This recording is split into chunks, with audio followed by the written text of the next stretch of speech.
നമസ്കാരം സുഹൃത്തുക്കളെ, എൻ്റെ പേര് അശ്വതി. വെൽക്കം ടു ഹർഷിതം എജ്യൂടെക്. LDC പരീക്ഷയ്ക്ക് വേണ്ടി ഏറ്റവും പ്രധാനപ്പെട്ട 100 മുൻവർഷ ചോദ്യങ്ങളാണ് ഈ ഒരൊറ്റ ക്ലാസ്സിൽ ഡിസ്കസ് ചെയ്യാൻ പോകുന്നത്. ക്ലാസ്സിലേക്ക് പോകാം. ആദ്യത്തെ ചോദ്യം, ഭരണഘടനാ നിർമ്മാണ സഭയുമായി ബന്ധപ്പെട്ട് ശരിയായ പ്രസ്താവന ഏതാണ്? ക്യാബിനറ്റ് മിഷന്റെ നിർദ്ദേശപ്രകാരമാണ് ഭരണഘടനാ നിർമ്മാണ സമിതി രൂപീകരിച്ചത്. ശരിയാണ്. അവിഭക്ത ഇന്ത്യക്ക് വേണ്ടിയാണ് ഭരണഘടനാ നിർമ്മാണ സമിതി ഔദ്യോഗികമായി സംഘടിപ്പിച്ചത്. ശരി. ഈ 2 പ്രസ്താവനകളാണ് ശരിയായിട്ടുള്ളത്. മൂന്നാമത്തെ പ്രസ്താവന തെറ്റാണ്.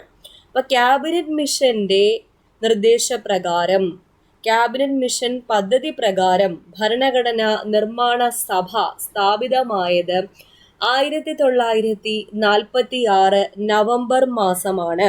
1946 നവംബർ മാസം ഭരണഘടനാ നിർമ്മാണ സഭയുടെ ആദ്യ സമ്മേളനത്തിൽ 207 പേരാണ് പങ്കെടുത്തത്. ഭരണഘടനാ നിർമ്മാണ സഭയിൽ ആകെ 389 അംഗങ്ങളാണ് ഉണ്ടായിരുന്നത്. ഇതിൽ 296 പേർ ബ്രിട്ടീഷ് പ്രവിശ്യകളിൽ നിന്നും 93 പേർ നാട്ടുരാജ്യങ്ങളിൽ നിന്നുമുള്ളവരായിരുന്നു. അപ്പോൾ ആകെ 389 അംഗങ്ങൾ. ഇതൊക്കെ ചോദ്യങ്ങളാണ്.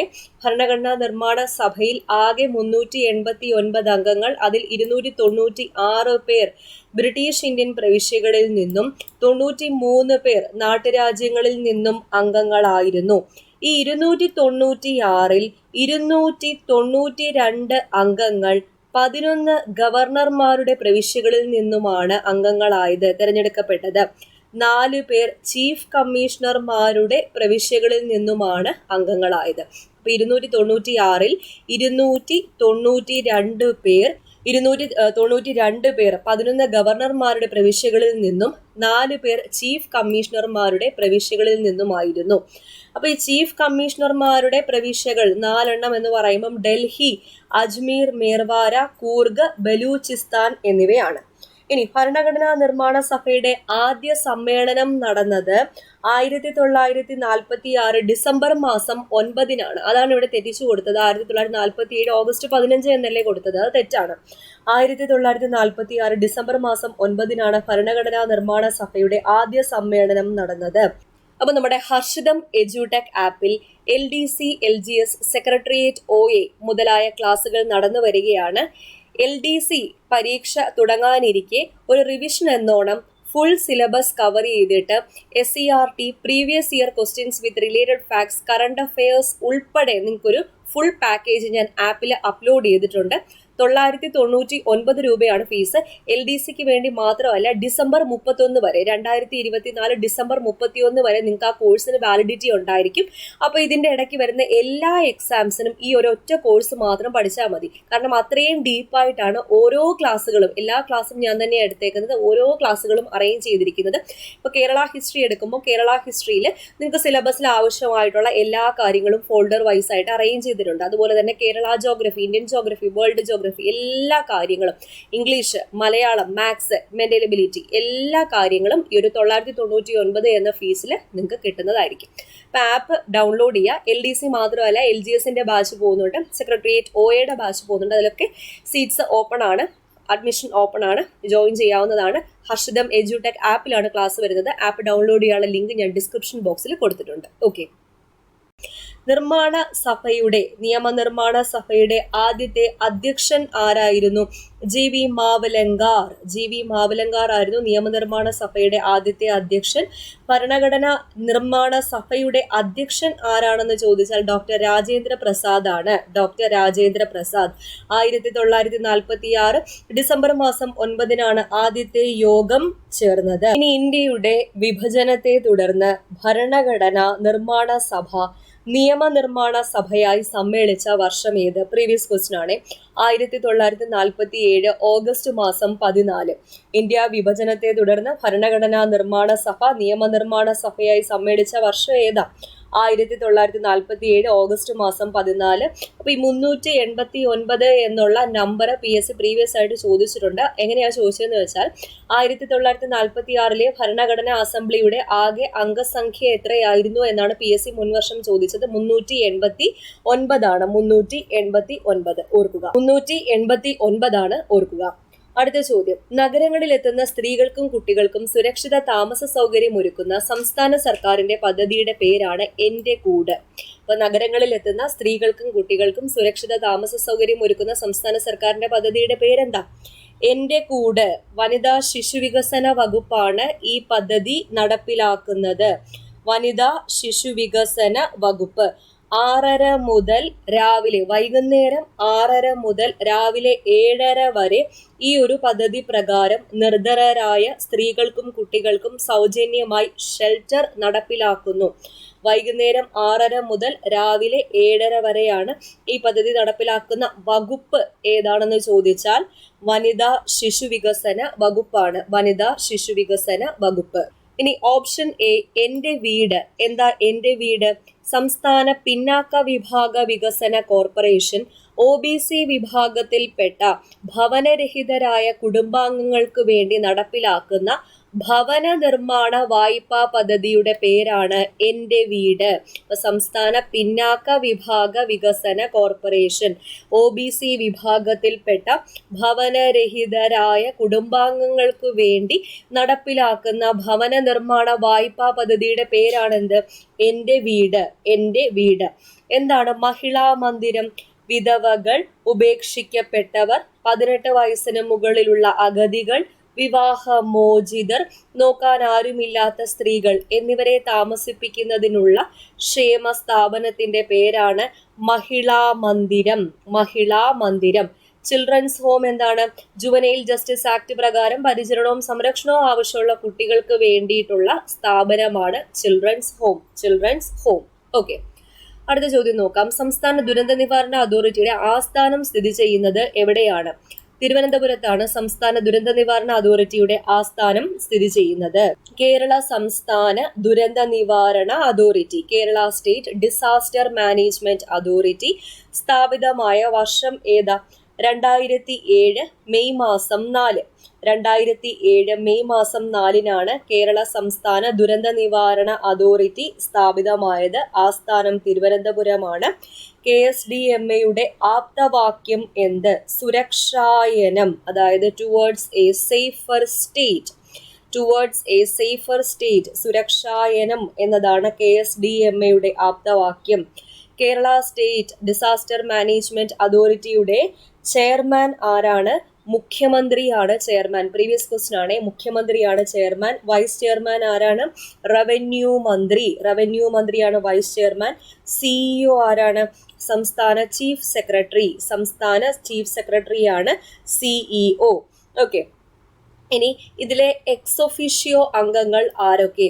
കേരള സംസ്ഥാന ദുരന്ത നിവാരണ അതോറിറ്റിയിലെ എക്സൊഫിഷ്യോ അംഗങ്ങൾ ആഭ്യന്തര മന്ത്രി, കൃഷി മന്ത്രി, ആഭ്യന്തര അഡീഷണൽ ചീഫ് സെക്രട്ടറി. ഓർത്തോണം, ആഭ്യന്തരമന്ത്രി, കൃഷി മന്ത്രി, ആഭ്യന്തര അഡീഷണൽ ചീഫ് സെക്രട്ടറി എന്നിവരാണ് എക്സൊഫീഷ്യോ അംഗങ്ങൾ. എക്സൊഫീഷ്യോ അംഗങ്ങൾ. സംസ്ഥാന ദുരന്ത നിവാരണ സേനയുടെ മേധാവി ആരാണെന്ന് ചോദിച്ചാൽ അഡീഷണൽ ചീഫ് സെക്രട്ടറിയാണ് സംസ്ഥാന ദുരന്ത നിവാരണ സേനയുടെ മേധാവി. അപ്പൊ സംസ്ഥാന തലത്തിൽ ദുരന്ത നിവാരണ അതോറിറ്റി സ്ഥാപിച്ച ആദ്യ ഇന്ത്യൻ സംസ്ഥാനം ഏതാണെന്ന് ചോദിച്ചാൽ അത് കേരളമാണ്. കേരളം. PSC ചോദിച്ചൊരു പ്രീവിയസ് ക്വസ്റ്റ്യൻ ആണ്. കേരള സംസ്ഥാന ദുരന്ത നിവാരണ അതോറിറ്റിയുടെ മോട്ടോ എന്താണ് എന്ന് ചോദിച്ചിട്ടുണ്ട്. ഒരു സുരക്ഷിതമായ സംസ്ഥാനത്തിലേക്ക്, അതാണ് സുരക്ഷായനം, ടുവേർഡ്സ് എ സേഫർ സ്റ്റേറ്റ് എന്ന് പറഞ്ഞില്ലേ. PSC കൊടുത്ത ഓപ്ഷനിൽ ഒരു സുരക്ഷിതമായ സംസ്ഥാനത്തിലേക്ക് എന്ന ഉത്തരം ഉണ്ടായിരുന്നു. അതാണ് കറക്റ്റ് ഉത്തരം. ഓക്കെ, അപ്പോൾ 2007 മെയ് മാസം 4-നാണ് കേരള സംസ്ഥാന ദുരന്ത നിവാരണ അതോറിറ്റി സ്ഥാപിച്ചത് എന്ന് ഓർക്കുക. ഈ പറഞ്ഞ എല്ലാ പോയിന്റ്സും വളരെ വളരെ ഇമ്പോർട്ടന്റ് ആണ്. അടുത്ത ചോദ്യം, സംസ്ഥാന ആസൂത്രണ ബോർഡ് അധ്യക്ഷൻ ആരാണ്? മുഖ്യമന്ത്രിയാണ് സംസ്ഥാന ആസൂത്രണ ബോർഡിന്റെ അധ്യക്ഷൻ. കേരള സംസ്ഥാന ആസൂത്രണ ബോർഡ് രൂപീകരിച്ചത് എന്നാ?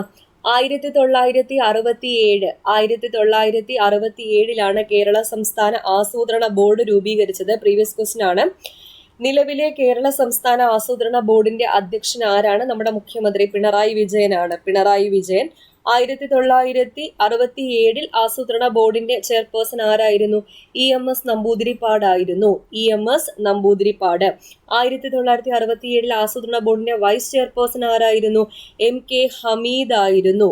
MK ഹമീദ്. ഈ ബോർഡിന്റെ മീറ്റിംഗുകൾ വിളിച്ചു കൂട്ടുന്നത് ആരാണ്? Member secretary. മെമ്പർ സെക്രട്ടറിയാണ് ബോർഡിന്റെ മീറ്റിംഗുകൾ വിളിച്ചു കൂട്ടുന്നത്. ഇനി നിലവിലെ കേരള സംസ്ഥാന ആസൂത്രണ ബോർഡിന്റെ സ്ഥിരം ക്ഷണിതാക്കൾ ആരൊക്കെയാണ് എന്ന് ചോദിച്ചാൽ ചീഫ് സെക്രട്ടറി, ധനകാര്യ വകുപ്പിലെ അഡീഷണൽ ചീഫ് സെക്രട്ടറി എന്നിവരാണ്. ചീഫ് സെക്രട്ടറി, ധനകാര്യ വകുപ്പിലെ അഡീഷണൽ ചീഫ് സെക്രട്ടറി എന്നിവരാണെന്ന് ഓർക്കുക. ഏറ്റവും അവസാനമായിട്ട് ബോർഡ് പുനഃസംഘടിപ്പിച്ച വർഷം 2016 2016. നിലവിലെ കേരള സംസ്ഥാന ആസൂത്രണ ബോർഡിന്റെ വൈസ് ചെയർപേഴ്സൺ ആരാ? Professor VK Ramachandran. Professor VK Ramachandran. Okay, ഇത്രയും പോയിന്റ്സ് ഒന്ന് ഓർത്തിരിക്കുക. സംസ്ഥാന ആസൂത്രണ ബോർഡിന്റെ അധ്യക്ഷൻ ആരാണെന്ന് ചോദിച്ചാൽ മുഖ്യമന്ത്രിയാണ്. മുഖ്യമന്ത്രി. ഇത് കേരള സംസ്ഥാനവുമായിട്ട് ബന്ധപ്പെട്ടതാണ്. ഇനി ഇന്ത്യയുടെ പ്ലാനിംഗ് കമ്മീഷൻ, ആസൂത്രണ കമ്മീഷനെ പറ്റി PSC ചോദിക്കാറുള്ള ചോദ്യം. ആസൂത്രണ കമ്മീഷൻ നിലവിൽ വന്ന വർഷം 1950 മാർച്ച് മാസം 15. 1950 മാർച്ച് മാസം 15 നിലവിൽ വന്നത്. അധ്യക്ഷൻ പ്രധാനമന്ത്രിയാണ്. അധ്യക്ഷൻ പ്രധാനമന്ത്രി. ആദ്യത്തെ അധ്യക്ഷൻ ആരായിരുന്നു? ജവഹർലാൽ നെഹ്റു ആയിരുന്നു ആദ്യത്തെ അധ്യക്ഷൻ. ആദ്യത്തെ വൈസ് ചെയർമാൻ ആരായിരുന്നു? ഗുൽസാരി ലാൽ നന്ദ. ഗുൽസാരി ലാൽ നന്ദയായിരുന്നു ആദ്യത്തെ വൈസ് ചെയർമാൻ. രാജ്യത്തിന്റെ സാമ്പത്തിക വളർച്ച ലക്ഷ്യമിട്ട് ആസൂത്രണ കമ്മീഷനാണ് പഞ്ചവത്സര പദ്ധതികൾ നടപ്പിലാക്കുന്നത്. പഞ്ചവത്സര പദ്ധതി എന്ന ആശയം ഇന്ത്യ കടമെടുത്തത് ഏത് രാജ്യത്ത് നിന്നാണ്? USSRൽ നിന്നാണ് ഇന്ത്യ ഇത് പഞ്ചവത്സര പദ്ധതി എന്ന ആശയം ഇന്ത്യ കടമെടുത്തത്. ഓക്കെ, അടുത്ത ചോദ്യത്തിലേക്ക് പോകാം.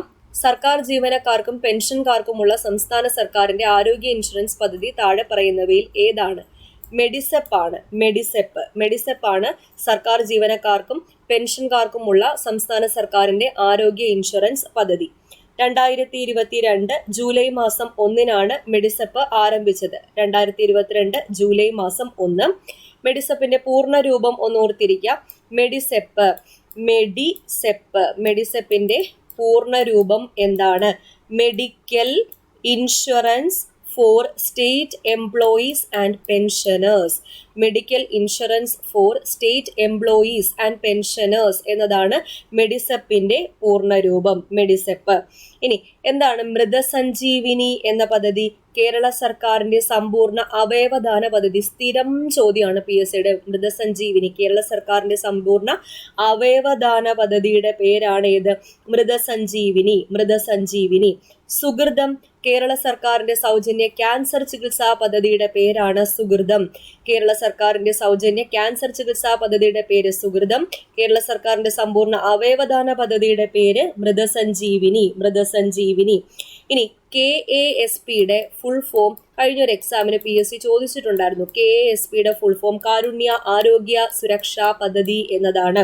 കാരുണ്യ ആരോഗ്യ സുരക്ഷാ പദ്ധതി. അതായത് സാമ്പത്തികമായി പിന്നാക്കം നിൽക്കുന്ന കുടുംബങ്ങൾക്ക് പ്രതിവർഷം 5 ലക്ഷം രൂപ ആരോഗ്യ പരിരക്ഷ നൽകുന്ന പദ്ധതിയാണ് കാരുണ്യ ആരോഗ്യ സുരക്ഷാ പദ്ധതി. ഫുൾ ഫോം ഓർക്കുക. KASP, കാരുണ്യ ആരോഗ്യ സുരക്ഷാ പദ്ധതി. എന്താണ് ആരോഗ്യ കിരണം? പ്രീവിയസ് ക്വസ്റ്റ്യൻ ആണ്. 18 വയസ്സിന് താഴെ പ്രായമുള്ള കുട്ടികളുടെ സമഗ്ര ആരോഗ്യ സംരക്ഷണത്തിനുള്ള സേവനങ്ങൾ ഒരു കുടക്കീഴിൽ ഉറപ്പുവരുത്തുന്ന പദ്ധതിയാണ് ആരോഗ്യ കിരണം പദ്ധതി. ആരോഗ്യ കിരണം. 18 വയസ്സിന് താഴെ പ്രായമുള്ള കുട്ടികളുടെ സമഗ്ര ആരോഗ്യ സംരക്ഷണത്തിനുള്ള സേവനങ്ങൾ ഒരു കുടക്കീഴിൽ ഉറപ്പുവരുത്തുന്ന പദ്ധതിയാണ് ഏത്? ആരോഗ്യ കിരണം പദ്ധതി. ആരോഗ്യ കിരണം പദ്ധതി. ഓക്കെ, അപ്പോൾ ഇത്രയും ക്വസ്റ്റ്യൻസ് ആണ് ഇന്ന് ഡിസ്കസ് ചെയ്തത്. എല്ലാം പ്രധാനപ്പെട്ട പോയിന്റ്സ് ആണ്. 100-ലധികം മുൻവർഷ ചോദ്യങ്ങൾ ഈ ഒരൊറ്റ ക്ലാസ്സിൽ നിന്ന് തന്നെ നിങ്ങൾക്ക് കിട്ടി. അപ്പോൾ ഞാൻ നേരത്തെ പറഞ്ഞതുപോലെ നമ്മുടെ ഹർഷിതം എഡ്യൂടെക് ആപ്പിൽ ജോയിൻ ചെയ്യാത്തവരുണ്ടെങ്കിൽ എത്രയും വേഗം ജോയിൻ ചെയ്തോളാം. ലിമിറ്റഡ് സീറ്റ്സ് മാത്രമേ ബാക്കിയുള്ളൂ. ഡിസംബർ 31 വരെ 999 രൂപ എന്ന ഫീസിൽ നിങ്ങൾക്ക് ഇനി വരുന്ന എല്ലാ പരീക്ഷകൾക്കും ആ ഒരു കോഴ്സ് ഉപയോഗിക്കാവുന്നതാണ്. ആപ്പ് ഡൗൺലോഡ് ചെയ്യാനുള്ള ലിങ്ക് ഞാൻ ഡിസ്ക്രിപ്ഷൻ ബോക്സിൽ കൊടുത്തിരിക്കാം. അടുത്ത ക്ലാസ്സിൽ വീണ്ടും കാണാം.